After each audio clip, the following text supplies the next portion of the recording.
Hello hi नमस्ते आदाब। स्वागत करता हूं मैं आपके अपने YouTube चैनल जेडीएस एजुकेटर में। तो कैसे हैं आप सब? उम्मीद करते हैं बढ़िया होंगे। दोस्तों, जैसा कि आप सभी को पता है कि दिवाली आने वाली है, तो मैं अपने तरफ से आप सभी को दिल की गहराइयों से दिवाली की हार्दिक शुभकामनाएं देता हूं।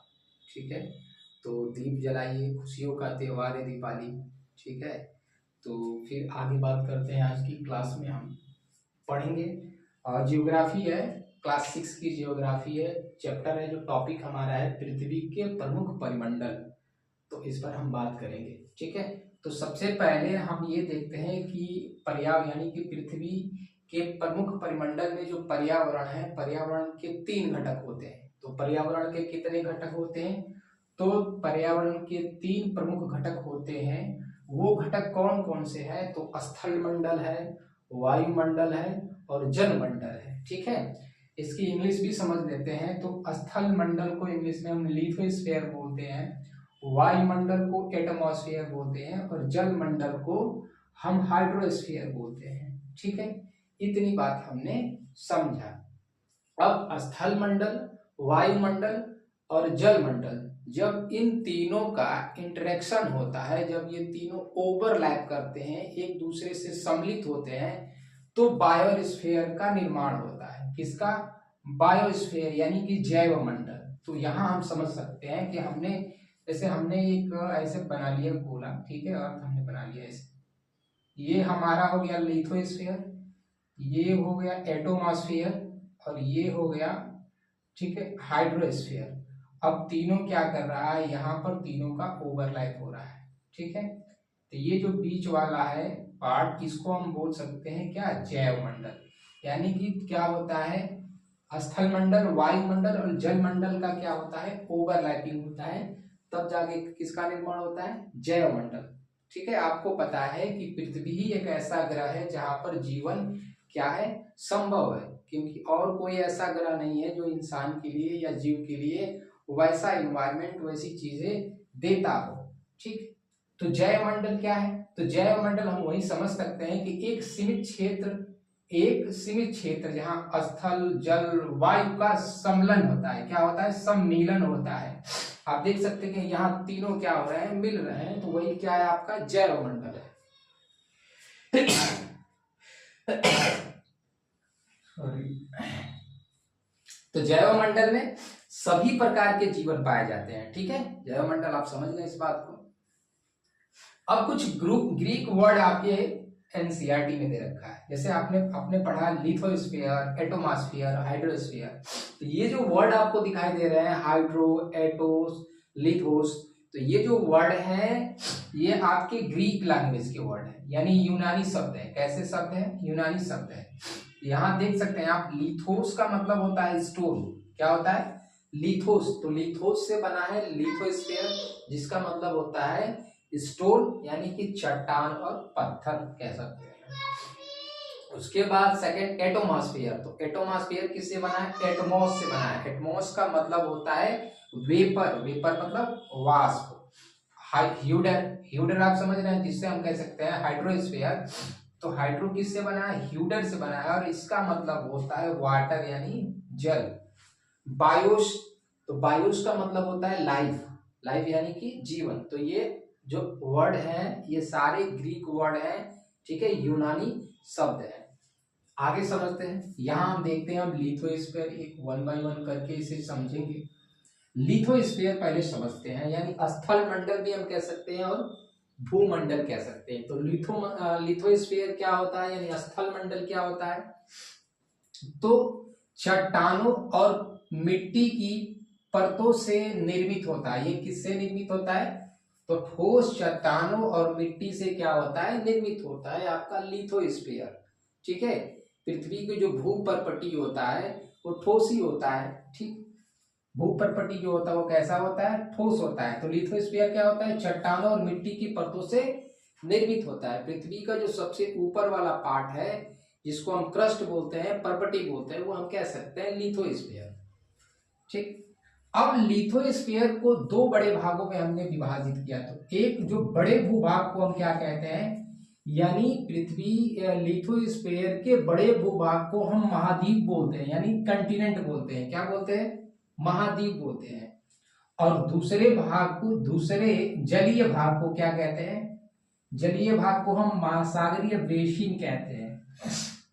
तो आप इस बात को समझ पाएंगे कि लिथोस्फीयर को दो भाग में विभाजित किया गया है। ऐसे हम कह सकते हैं, एक बड़े भूभाग को हम क्या कहते हैं? महाद्वीप कहते हैं। और दूसरा जो बड़े जलीय भाग है उसको महासागरीय बेसिन कह सकते हैं। अगर हम समझे इसे तो अर्थ को हम क्या कर सकते हैं? अर्थ पर आप समझते हैं कि 71% क्या है? पानी है। क्या है? 71% पानी है। ठीक है, तो वो क्या होता है? ओशियन होता है। और 29% क्या है? लैंड मासेस है, जिसे हम क्या कहते हैं? महाद्वीप कहते हैं। ठीक है, फिर आगे समझते हैं। अब दुनिया में जितने भी महासागर हैं, ठीक है, महासागरों की संख्या कितनी है? 5। तो जितने भी महासागर हैं वो सारे महासागर आपस में एक दूसरे से जुड़े होते हैं। इस बात को आप समझ सकते हैं। इन्हीं के कारण जब हम किसी भी जैसे कि लैंड को अगर हमें क्या करना है, अगर हमने दो पोजीशन ऐसे बना दिया और एक प्लेस यहाँ पर और एक प्लेस यहाँ पर, अगर इसे हम मेजर करते हैं तो हम कैसे मेजर करते हैं? सी लेवल से मेजर करते हैं। तो इस बात को कैसे समझेंगे, यहाँ देखते हैं कि महासागर आपस में एक दूसरे से जुड़े होते हैं। क्या होते हैं? एक दूसरे से महासागर आपस में जुड़े होते हैं। क्या महाद्वीप भी आपस में जुड़े होते हैं? ये आप बताइए। यानी कि समुद्री जल का तल यानी सी लेवल सभी जगह पर एक समान होता है। किस कारण से? तो महासागर आपस में एक दूसरे से जुड़े होते हैं, इसीलिए जो समुद्री जल का तल होता है यानी सी लेवल वो सभी जगहों पर एक समान होता है। इसीलिए हम क्या करते हैं?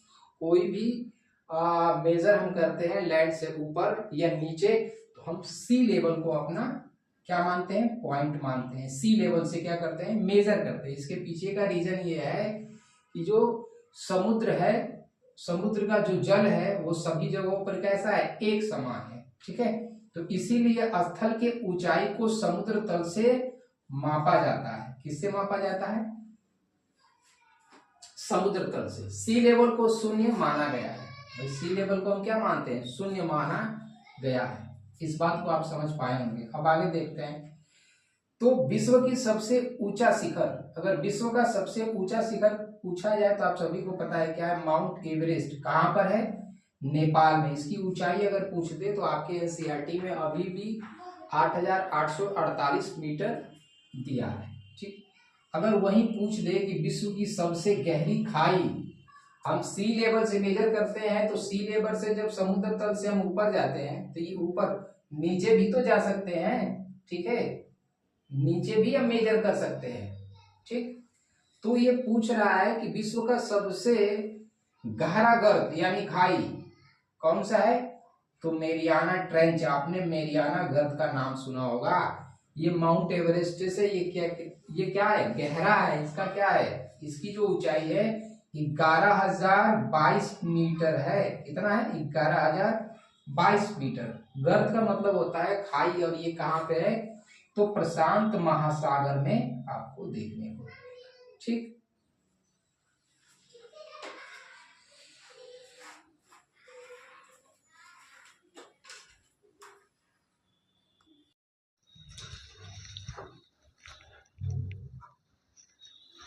आगे बात करते हैं। तो अगर माउंट एवरेस्ट पर चढ़ाई करने वाले की अगर बात की जाए तो एडमंड हिलेरी जो कि न्यूजीलैंड से थे। अगर भारत से देखा जाए तो तेंजिंग शेरपा जो कि कहाँ से थे? भारत से थे। इन्होंने 29 मई 1953 को 29 मई 1953 को एवरेस्ट की चढ़ाई करने वाले पहले पुरुष बने थे। तो दो लोगों का नाम सबसे पहले आता है, जो एडमंड हिलेरी थे माउंट एवरेस्ट पर चढ़ाई करने वाले, जो कि कहाँ से थे? न्यूजीलैंड। और इंडिया से कौन था? तेंजिंग शेरपा। ठीक है, कब की बात है? तो 29 मई 1953 को एवरेस्ट पर चढ़ाई करने वाले व्यक्ति यानी बने। उसके बाद अगर महिलाओं की भी बात की जाए इसमें कि कौन थे, तो अगर हम यहाँ देखें जापान से कौन थे? तो जापान से जो थी उनका नाम था जुनको ताबेई। क्या नाम था? जुनको ताबेई। एवरेस्ट पर चढ़ाई करने वाली पहली महिला। ठीक है, कब की बात है? तो 16 मई 1975। और भारत से बछेंद्री पाल, प्रथम भारतीय महिला जिसने एवरेस्ट पर चढ़ाई की, 23 मई 1984 को। ठीक है, तो इससे भी क्वेश्चंस बन सकता है, आप इस चीज को ध्यान से देख सकते हैं। अब हमने लिथोस्फीयर पढ़ रहे थे अभी। अब आगे अगर हम बात करें, ठीक है, जलमंडल यानी हाइड्रोस्फीयर। ठीक है, तो पृथ्वी को ब्लू प्लेनेट क्यों कहा जाता है? पृथ्वी को ब्लू प्लेनेट कहने का रीजन ये है कि पृथ्वी पर क्या है? पानी है। यानी पानी कितना है? यानी पृथ्वी का 71% भाग पानी से ढका हुआ है। ठीक है, पृथ्वी का 71% क्या है? पानी से ढका हुआ है। यहाँ पे जल के सभी आयाम यानी जल के सभी प्रतिरूप शामिल है। जैसे हम कह सकते हैं जल ठोस में यानी ग्लेशियर में है, अंडरग्राउंड वाटर है, सी में है। ठीक है, तो जल के सभी प्रतिरूप यहाँ पर आपको देखने को मिलते हैं। ठीक, यहाँ अगर हम समझें कि पृथ्वी पर उपलब्ध जल का 97% पानी महासागरों में उपलब्ध है। कितना? 97% पानी जो है वो महासागरों में उपलब्ध है। यानी पृथ्वी को ब्लू प्लेनेट कहा जा रहा है, फिर भी इसके पीछे फिर भी क्या हो जाता है? पानी की कमी हो जाती है। तो इसके पीछे का जो कारण है ये है कि पानी खारा होने के कारण मानव उपयोग नहीं कर पाता। यानी कि 97% पानी तो महासागरीय पानी है जिसका उपयोग हम नहीं कर पाते हैं क्योंकि वो खारा पानी है। ठीक है, बचा शेष पानी। शेष जल का बड़ा भाग हिम परतों में यानी कि आइस शीट में बर्फ की चादर बनी हुई है, ग्लेशियर। ठीक है, ग्लेशियर तथा भूमिगत जल के रूप में उपलब्ध है। इसीलिए कुछ परसेंट ही पानी का इस्तेमाल हम कर पाते हैं। तो आज की क्लास में इतना ही, फिर हम बात करेंगे अगली क्लास में और इस चैप्टर को कंप्लीट करेंगे। ठीक है, नमस्कार।